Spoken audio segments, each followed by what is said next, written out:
नमस्कार साथियों, कैसे हैं आप सब लोग। आशा करता हूँ कि आप सब लोग बहुत अच्छे होंगे। तो साथियों, आज आप लोगों के लिए फिर से आप लोगों के लिए साइंस के क्वेश्चन लेके आया हूँ। वो साइंस जो है, जैसे प्रीवियस ईयर क्वेश्चनों को पढ़ के उनको हल करने के बाद में जो इम्पोर्टेंट क्वेश्चन लगे उन्हीं की पीडीएफ बनाई गई है साथियों। तो आप लोग इसको पूरा देखिएगा और अगर अच्छी लगे तो हमारे चैनल को सब्सक्राइब जरूर कीजिएगा और ऐसी वीडियो हमारे चैनल पे आती रहेंगी। और इसी के साथ आप लोगों को अगर यूपीएससी की टेस्ट सीरीज चाहिए तो आप लोग बोल सकते हैं, उसकी पीडीएफ चाहिए तो बोल सकते हैं आप लोग। और जो मैं पढ़ाने जा रहा हूँ उसकी अगर पीडीएफ चाहिए तो आप लोग टेलीग्राम चैनल ज्वाइन कर सकते हैं। काफ़ी इंपॉर्टेंट क्वेश्चन है और ये साथियों टोटल 1000 क्वेश्चन जो है मेरे रहने वाले हैं। जी हाँ, पूरे 1000 क्वेश्चन कराने वाला हूँ साथियों। जी हाँ, चलिए तो देरी ना करते हुए स्टार्ट ही कर देते हैं। चलिए, तो पहला क्वेश्चन ये है, ये वैज्ञानिक उपकरण उनके क्या कार्य हैं उससे जो है संबंधित ये है। तो क्रेस्कोग्राफ का कार्य क्या है? तो वो क्रेस्कोग्राफ का कार्य है पौधों की वृद्धि का मापन करना। क्रोनोमीटर, इसका क्या उपयोग किया जाता है? तो इसका उपयोग जलयानों पर सही समय की माप के लिए किया जाता है। फिर आता है कार्डियोग्राम, इसका उपयोग किस लिए किया जाता है? तो ये जो है हृदय गति की जांच के लिए इसका उपयोग किया जाता है। कैलोरीमीटर, ये ऊष्मा की मात्रा को मापता है। फिर आता है गाइगर काउंटर, तो वो जो है वो रेडियो एक्टिविता के मापन में कार्य लिया जाता है। फिर आता है गायरोस्कोप, ये घूमती वस्तु की गति ज्ञात करने में उपयोग में आता है। जी हाँ, चलिए अगले क्वेश्चन पे हम लोग बढ़ते हैं। जी हाँ, तो लैक्टोमीटर दूध की शुद्धता मापन में कार्य करता है। ओडोमीटर, गाड़ियों के पहियों द्वारा तय की गई दूरी के मापन में ओडोमीटर कार्य करता है। फैदोमीटर, ये समुद्र की गहराई मापने में कार्य करता है। अल्टीमीटर, विमान की ऊंचाई मापने में कार्य आता है। और एनीमोमीटर, ये हवा की शक्ति तथा गति के मापन में कार्य आता है। ठीक है, और फिर आता है मैनोमीटर, तो वो जो है गैस का दाब ज्ञात करने के लिए मैनोमीटर का उपयोग किया जाता है। बैरोमीटर का उपयोग किस लिए होता है? तो वायु दाब ज्ञात करने के लिए होता है। और मैनोमीटर ये गैस का दाब ज्ञात करने में होता है। फिर आता है फोटोमीटर, दो प्रकाशमय वस्तुओं की प्रदीप्ति तीव्रता की तुलना करने में फोटोमीटर का उपयोग किया जाता है।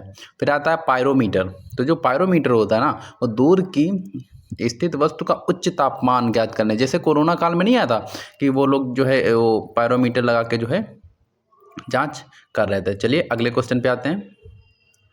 हाइग्रोमीटर, तो द्रवों का सापेक्षिक घनत्व ज्ञात करने के लिए हाइड्रोमीटर का उपयोग किया जाता है।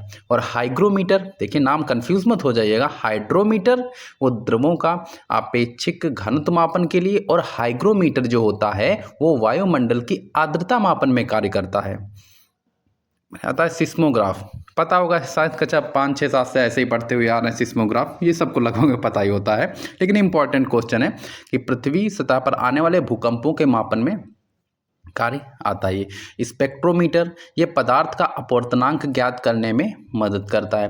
विस्कोमीटर, तो ये जो है द्रवों की श्यानता मापन में इसका जो है उपयोग किया जाता है। फिर आता है टोकोमीटर, तो टोकोमीटर का उपयोग जो है वायुयान तथा मोटर बोटों की गति मापन में किया जाता है। गैल्वेनोमीटर, इसका जो है उपयोग विद्युत धारा की दिशा तथा मात्रा ज्ञात करने में गैल्वेनोमीटर का उपयोग किया जाता है। फिर आता है ग्रेविमीटर, तो ग्रेविमीटर का उपयोग गुरुत्व के मापन में किया जाता है। रेडियोमीटर, तो रेडियोमीटर जो है विकिरण द्वारा प्राप्त ऊर्जा के मापन में कार्य लिया जाता है। फिर आता है सेक्सटेंट, जी हाँ सेक्सटेंट, तो ये सूर्य, चंद्रमा, टावर आदि की ऊंचाई ज्ञात करने में जो है सेक्सटेंट का उपयोग किया जाता है। सिस्मोमीटर का उपयोग जो है रक्त दाब की तीव्रता में किया जाता है। जीटा का उपयोग तो ये ताप नाभ की ऊर्जा मापन में किया जाता है। फोनोमीटर ध्वनि की तीव्रता मापती है।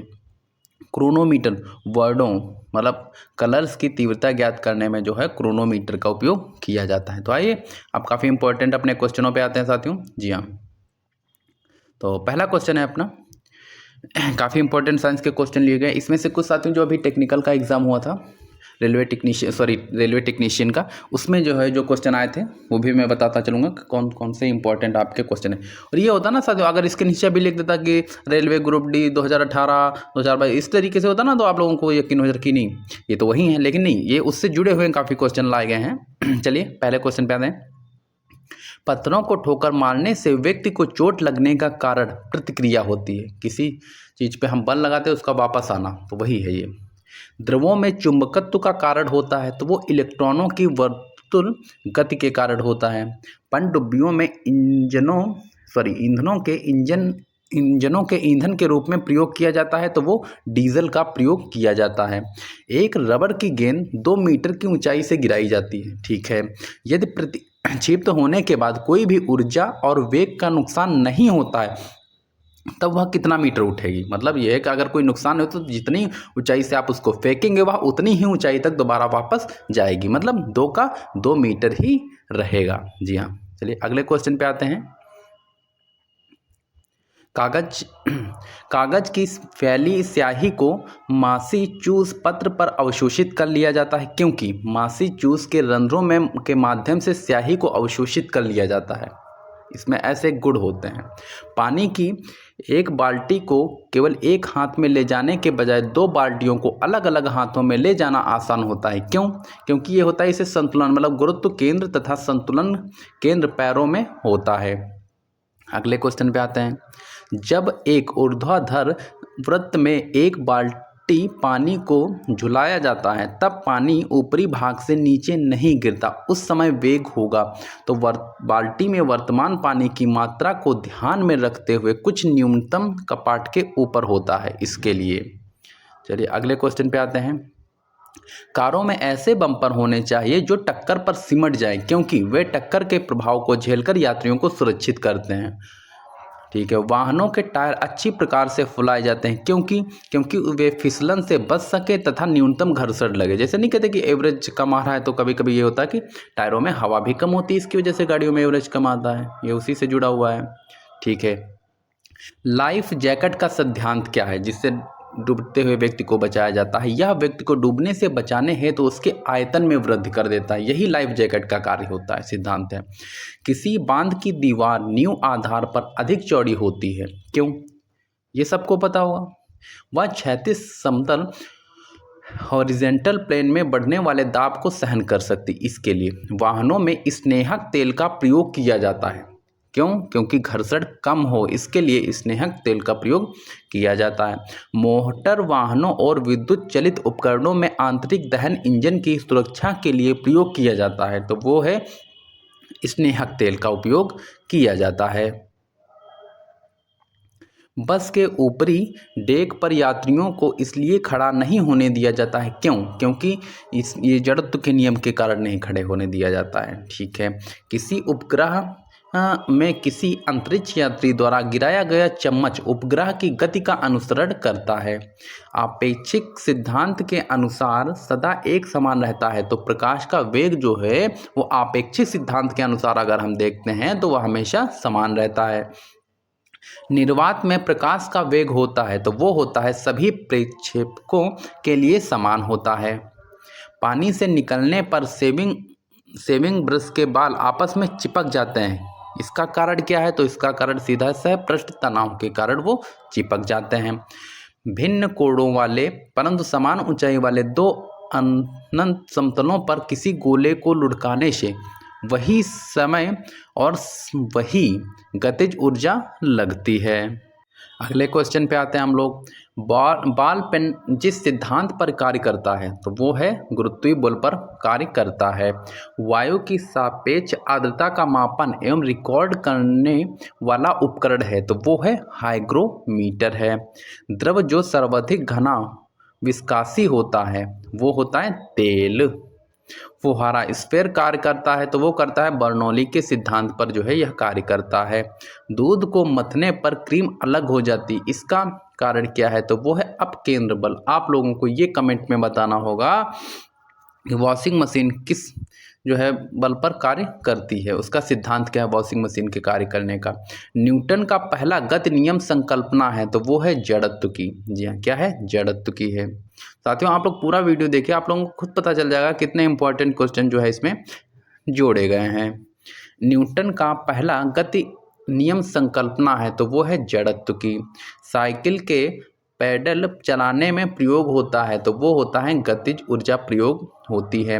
अधिक द्रव्यमान वाली एक क्रिकेट बॉल और एक टेनिस बॉल को समान वेग से फेंका जाता है। यदि उन्हें रोका जाए तो क्रिकेट बॉल के लिए आवश्यकता होगी तो वो होगी अधिक बल की आवश्यकता होगी। कैंटिलीवर बीम का उदाहरण है तो वो है झूमाझूमी सी शॉ।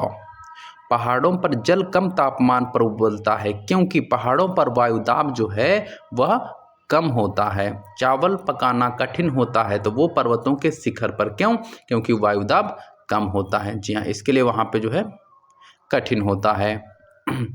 पर्वत के शिखर पर उसके तेल की अपेक्षा वायुदाब होता है तो वो होता है कम होता है। वायुदाब घटने के साथ ही जल का क्वथनांक भी घट जाता है तथा वह उबलने लगता है तो वो है 100 डिग्री सेल्सियस से भी कम तापमान पर उबलने लगता है। गर्म मौसम के दौरान पंखे में सुख मिलता है, इसका कारण क्या है, क्योंकि हमारा पसीना जल्दी सूख जाता है। पृष्ठीय तनाव होता है तो वो होता है द्रव के स्वतंत्र पृष्ठ में कम से कम क्षेत्रफल प्राप्त करने की प्रवृत्ति के कारण होता है। अगले क्वेश्चन पे आते हैं। तुल्यकाली अवधि, तुल्यकाली उपग्रह के परिक्रमण की अवधि होती है तो वो होती है 24 आवर, 24 घंटे। पानी का पृष्ठ तनाव अपमार्जक मिलाने पर घट जाता है। अगले क्वेश्चन पर आते हैं।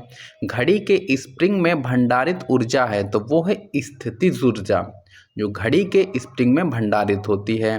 किसी विशाल झरने की तली में पानी का तापक्रम उसके सबसे ऊपरी भाग की तुलना में अधिक होता है, क्यों, क्योंकि तली के पानी अधिक स्थितिज ऊर्जा होती है। अगले क्वेश्चन पे आते हैं। किसी विशाल झरने की तली के पानी में द्रव स्थितिक दाब अधिक होने का कारण है तो वो है स्थितिज ऊर्जा अधिक। पैराशूट धीरे धीरे नीचे आता है जबकि उसी ऊंचाई से फेंका गया पत्थर तेजी से गिरता है, क्यों, क्योंकि पैराशूट के पृष्ठ का क्षेत्रफल ज़्यादा होता है अतः वायु का प्रतिरोध अधिक होता है, इसके लिए वह धीरे धीरे ज़मीन पर आता है। और पत्थर में ऐसा कुछ भी नहीं होता, इसीलिए वह जल्दी ज़मीन पर आ जाता है। अगले क्वेश्चन पर आते हैं हम लोग। किसी व्यक्ति को मुक्त रूप से घूर्णन कर रहे घोड़ी मंच पर अपनी कोड़ी चाल कम करने के लिए करना चाहिए तो अपने हाथ बाहर की ओर फैला दें, जिससे जो है वायु प्रतिरोध होगा, जिसकी वजह से जो है चाल कम होने लगेगी। फ्रैक्शन कोड और रियोज कोड होते हैं तो वो दोनों एक दूसरे के समान होते हैं। वह नियम जो इस कथन को वैध ठहराता है कि द्रव का सृजन किया जा सकता है ना विनाश, तो वो है द्रव्यमान संरक्षण का नियम होता है। द्रव्यमान संरक्षण का प्रतिपादन किया था तो वो किया था एंटोनी लेवाशिये ने किया था। किसी बत्ती में तेल चढ़ने या बढ़ने का कारण क्या होता है तो पृष्ठ तनाव के कारण होता है। पानी के छोटे छोटे बुलबुले के गोल होने का कारण क्या है तो ये भी पृष्ठ तनाव होता ही है। किसी तरल पदार्थ की बूंद के गोलाकार रूप ग्रहण करने के कारण है तो वो है पृष्ठ तनाव होता है। रेलवे मार्ग में दो पटरियों के एक सिरे से दूसरे सिरे तक उनके बीच में अंतराल छोड़ना इसलिए आवश्यक होता है क्योंकि ग्रीष्मकालीन में ये विस्तारित होती हैं, बढ़ने लगती हैं दबाव से, जिससे जो है दुर्घटनाओं को रोका जा सके, इसके लिए थोड़ी सी गैप उसमें छोड़ी जाती है। आप लोगों ने भी देखा होगा जब झूले पर बैठा हुआ व्यक्ति उस पर खड़ा हो जाता है तो क्या होता है तो झूले की दोलन आवृत्ति बढ़ जाती है। वह सिद्धांत जिस पर द्रव चालित ब्रेक काम करता है उसको बोलते हैं पास्कल का नियम। सबसे अधिक संवेग वाला कण है तो वो है अल्फा कण। अगला क्वेश्चन देखते हैं। द्रव्यमान ऊर्जा का संबंध का निष्कर्षण है तो वो है सापेक्षता का सामान्य सिद्धांत, यह इसका निष्कर्षण है। अगले क्वेश्चन पे आते हैं। दृढ़तांक अनुपात है तो वो है अपरूपण प्रतिबल के साथ अपरूपण विकृति। वह क्रिया जिसके द्वारा स्प्रिन ड्रायर्स में गीला कपड़ा सूख जाता है उसको बोलते हैं अपकेंद्री बल। जी हाँ, स्प्रिन ड्रायर्स है तो गीले कपड़ों को सुखाने वाला यह एक यंत्र होता है। यदि किसी साधारण कांच की नली और एक कांच कोशिका नली दोनों में पानी के बीकर में डाला जाए तो पानी उठेगा, तो वो जो है केवल कांच कोशिका नली में उठेगा। केशकत्व कहा जाता है, जी हाँ, केशकत्व कहा जाता है तो वो है कृष्णनली में द्रव के ऊपर चढ़ने अथवा नीचे उतरने की घटना को केशकत्व कहा जाता है। चलती गाड़ी से एक पत्थर गिराया जाता है, जमीन पर खड़े एक प्रेक्षक के लिए जमीन पर पहुंचता हुआ पत्थर दिखाई देगा तो वो होगा परवलयिक पैरापेथलिक पथ लेता हुआ। वायुयान खड़े धूप में हवाई करतब दिखा सकता है तो वो है अभिकेंद्री बल के कारण। वह सिद्धांत जो रॉकेट की गति पर लागू होता है उसको बोलते हैं संवेग का संरक्षण बोलते हैं। अब जैसे अदिश और सदिश राशियों की बात करें तो अदिश राशि क्या होती, वे राशियां जिनका केवल परिमाण होता है, दिशा नहीं होती, वे अदिश राशियां कहलाती हैं। उदाहरण के स्वरूप अगर देखते हैं तो द्रव्यमान, समय, लंबाई, तापमान, कार्य, ऊर्जा, दाब, विशिष्ट ऊष्मा, वैद्युत आवेश, वैद्युत धारा, आवृत्ति, विभव इत्यादि होती हैं। उसी के साथ अगर हम देखते हैं कि सदस्य राशियाँ किसे कहते हैं तो वे राशियां जिनको व्यक्त करने के लिए परिमाण के साथ साथ दिशा की भी आवश्यकता होती है, वे सदिश राशियां कहलाती हैं। जैसे वेग, त्वरण अथवा आघूर्ण, आवेग, आयाम इत्यादि होती हैं। और बाकी तो आप लोगों को जैसे दूरी पता ही होगी। चलिए विस्थापन की हम देख लेते हैं। विस्थापन की तो वस्तु की प्रारंभिक एवं अंतिम स्थितियों के बीच दिशीय दूरी को उस वस्तु का विस्थापन कहते हैं। चलिए अगले क्वेश्चन पे आते हैं। पानी के 4 डिग्री सेल्सियस पर शरीर तैरता है। यदि तापमान 100 डिग्री सेल्सियस हो जाए तो क्या होगा, शरीर डूब जाएगा। मैनोमीटर से मापा जाता है तो मैनोमीटर अभी पीछे ही बताया था आपको, मैनोमीटर से गैसों का दाब मापा जाता है। थर्मोस्टेट का प्रयोजन है तो तापमान को स्थिर रखना, ये थर्मोस्टेट का कार्य होता है। अगला क्वेश्चन, जूल संबंधित है ऊर्जा से उसी तरह जैसे पास्कल संबंधित है दाब से।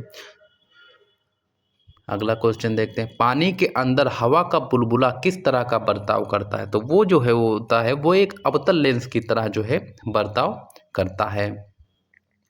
दबाव परिस्थितिक दबाव की इकाई बार कहलाती है। वायुमंडलीय दाब की प्रथम बार गणना की थी तो वान ग्यूरिक ने की थी। कमरे में रखा रेफ्रिजरेटर का दरवाज़ा खोलकर आप अंततः कमरे को थोड़ा गर्म कर सकते हैं। ठंड के दिन में लोहे के गुटकों और लकड़ी के गुटकों को प्रातःकाल छुएं तो लोहे का गुटका ठंडा लगता है।